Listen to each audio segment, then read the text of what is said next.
Damn it, he muttered, surveying the wreckage. This thing was ready to fall apart before I was even born. He stood up, brushed off his jeans, and walked on, not giving it much thought. But within an hour, the park was buzzing with police cars.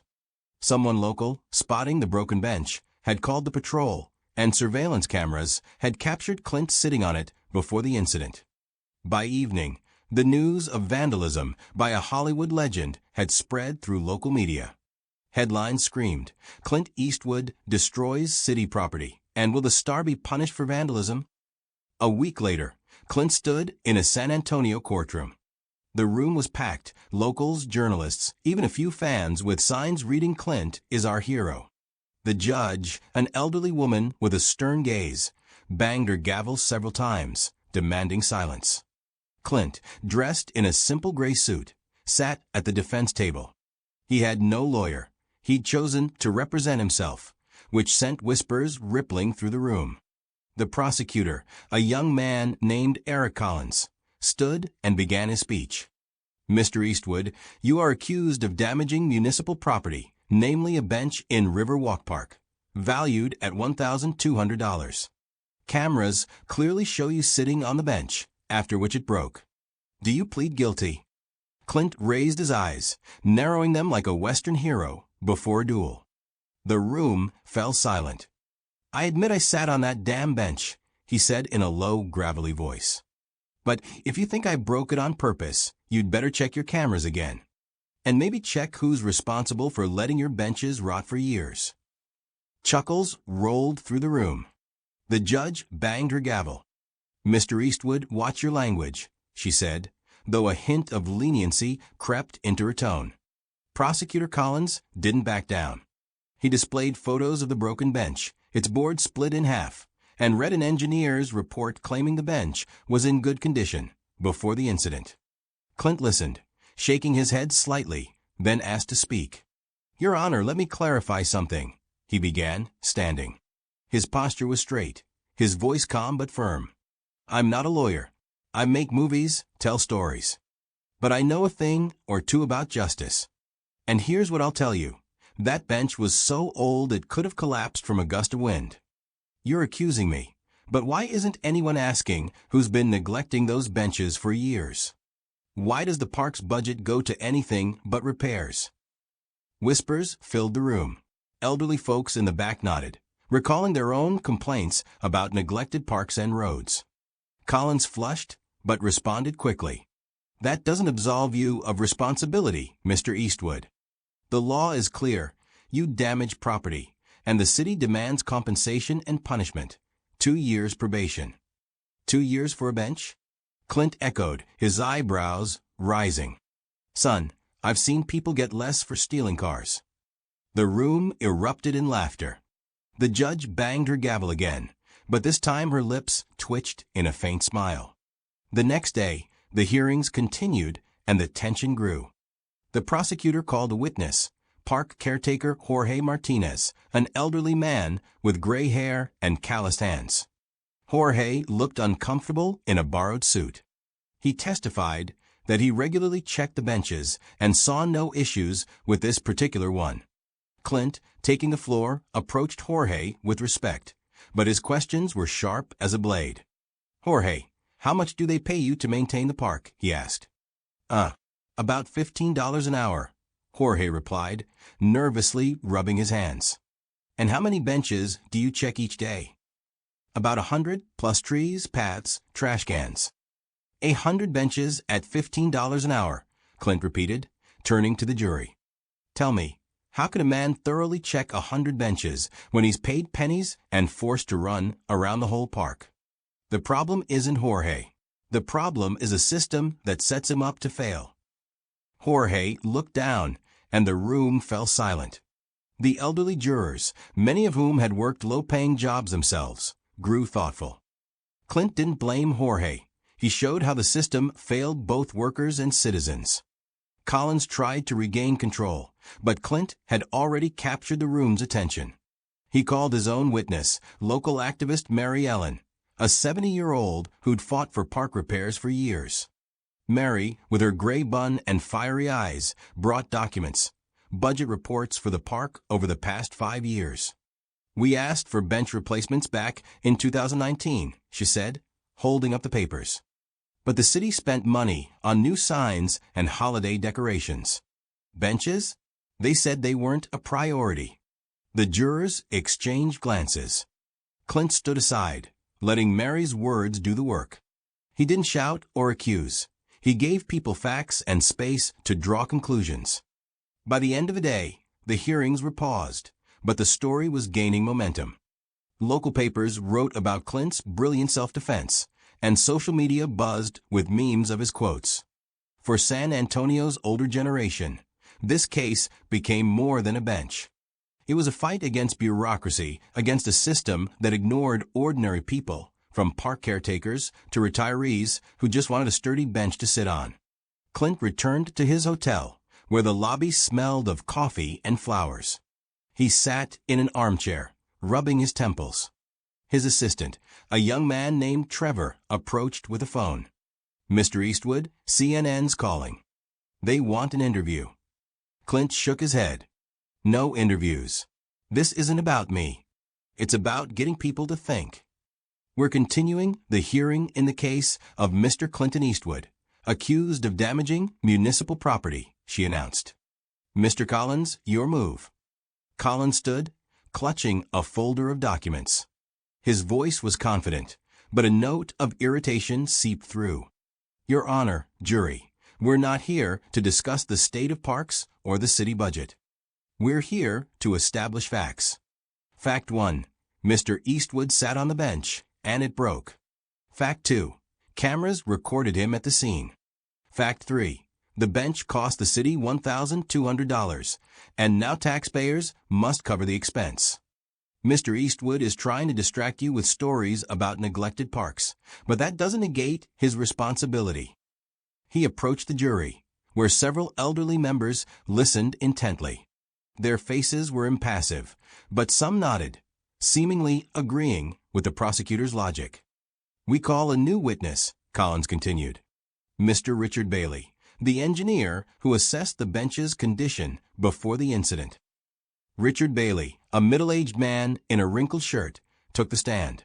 His glasses slid down his nose, and he kept adjusting them.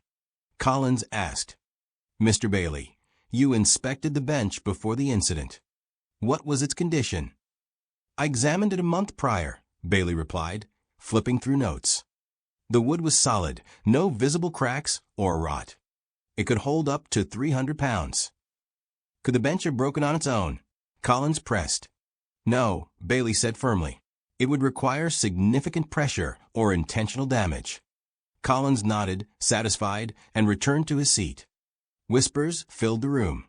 The elderly jurors exchanged looks, and one, a man with a thick gray beard, frowned, jotting something in a notebook. The judge turned to Clint. "Mr. Eastwood, do you wish to question the witness?" Clint rose slowly. His movements were deliberate, but every gesture carried the weight of a man who knew what he was doing. He approached Bailey, hands in his pockets. "Mr. Bailey," Clint began in his low, gravelly voice, "you said you checked the bench a month before the incident.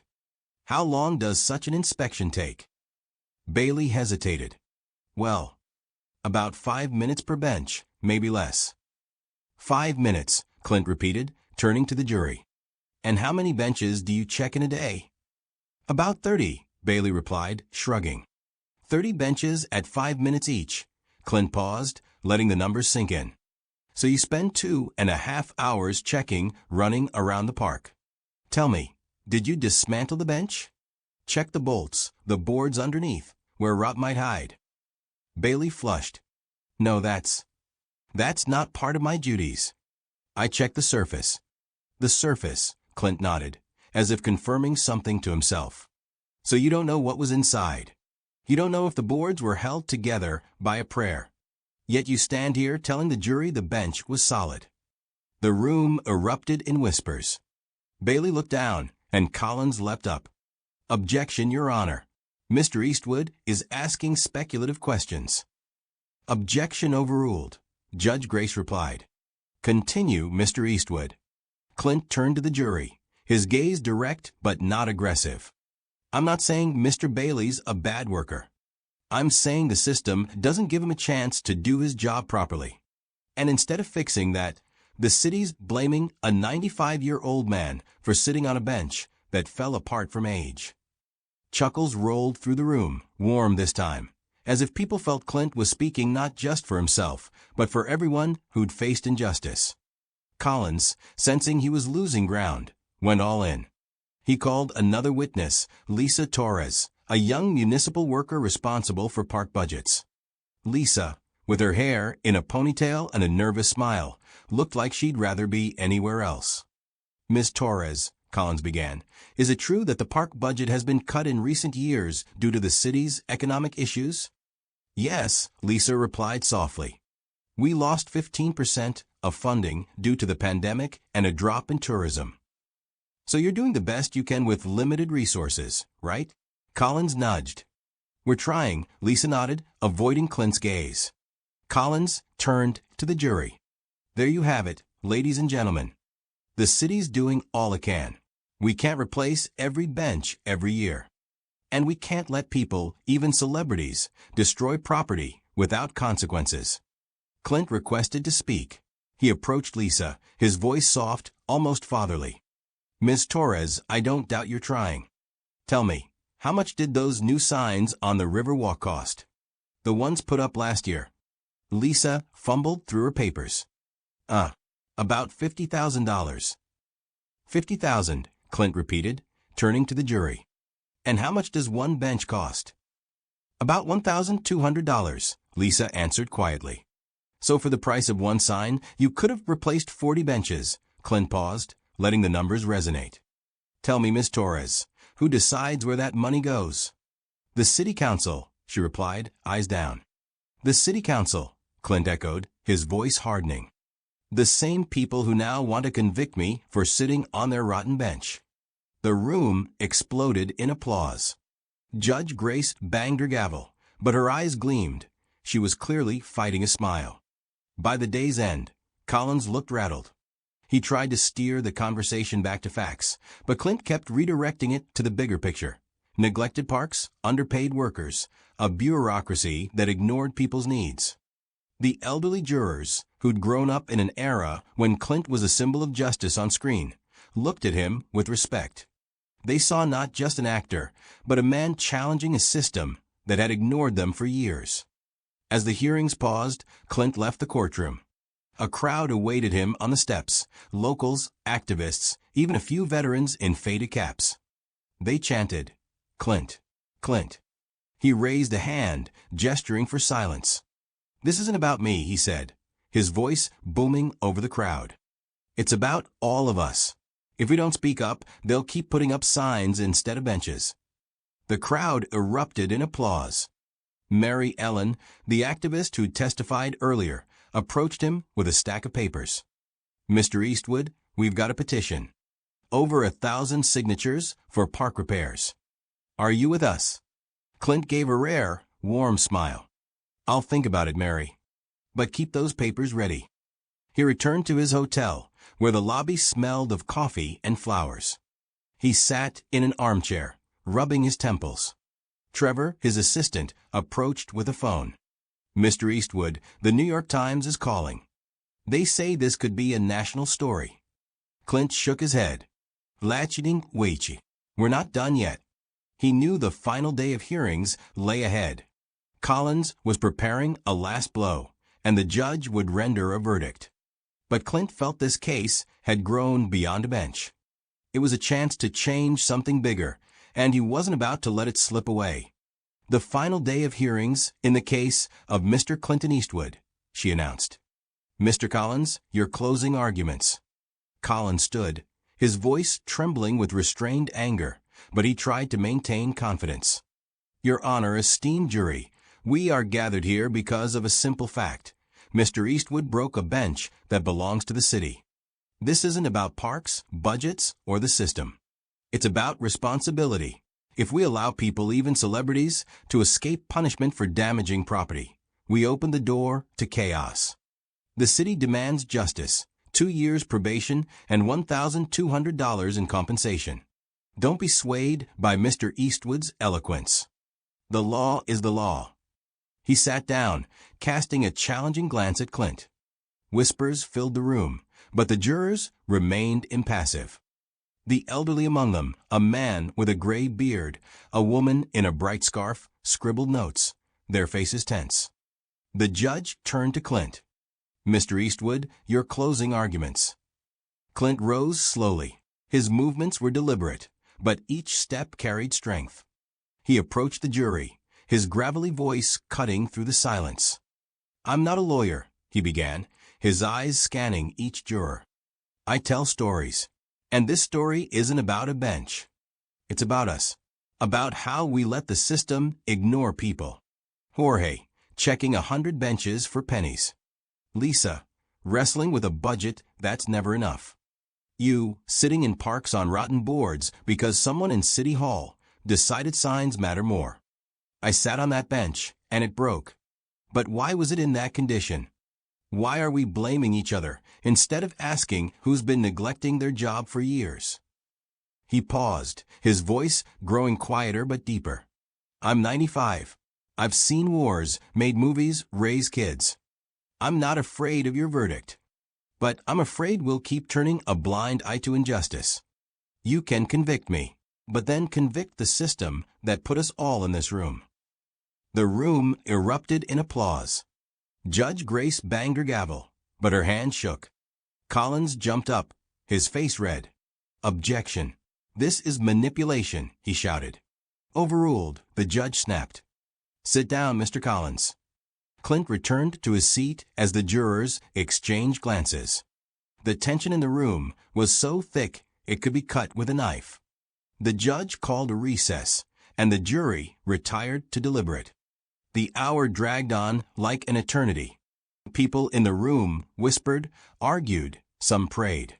Outside, a light rain began to fall, and the smell of wet asphalt seeped through the cracks. When the jurors returned, a deathly silence fell. The jury foreperson, an elderly woman in a bright scarf, stood, holding a sheet of paper. Her voice trembled but was clear. "We, the jury, find Clint Eastwood not guilty." The room exploded. People shouted, clapped, embraced.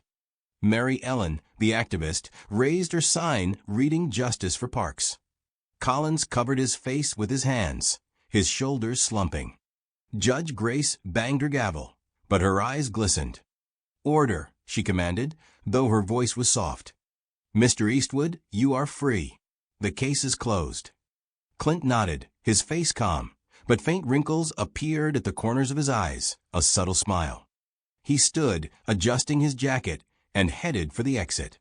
The crowd parted, but Mary Ellen stopped him. "Mr. Eastwood," she said, holding out the petition. 1,500 signatures. We're going to City Hall. Are you with us?" Clint looked at her, then at the crowd awaiting his response. The rain outside intensified, drumming on the roof, but the room was warm with human fervor. "I'm no hero, Mary," he said quietly. "But if you're ready to fight, I'll walk with you. One step at a time." The crowd erupted in applause, and this time, the judge didn't bang her gavel. She removed her glasses and wiped her eyes, as if something had gotten in them. That evening, San Antonio buzzed. Local news ran reports of Clint's victory, and social media spread hashtags, #JusticeForClint, and #FixTheParks. In coffee shops and on porches, people over 55 spoke of him with pride, as if he were their neighbor who'd challenged the system.